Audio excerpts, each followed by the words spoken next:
Punta tayong Pure Gold. Pure Gold lang, baby ko. Masaya na, no? Opo, no? Kala mo walang injection yan. Daldal pa rin, eh. Oh. Wala man sa kanya injection yan, no? Tapang-tapang yan, eh. Grabe naman yung ilong na yan. Oh. Oh. Opo, no?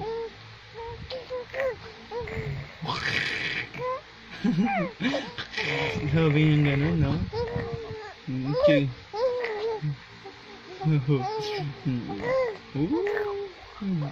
Nudo kaya sinasabi ng bebe kong yan? Ang daldal, wala akong maintindihan. Na, ano yun? Pag my name ka na lang.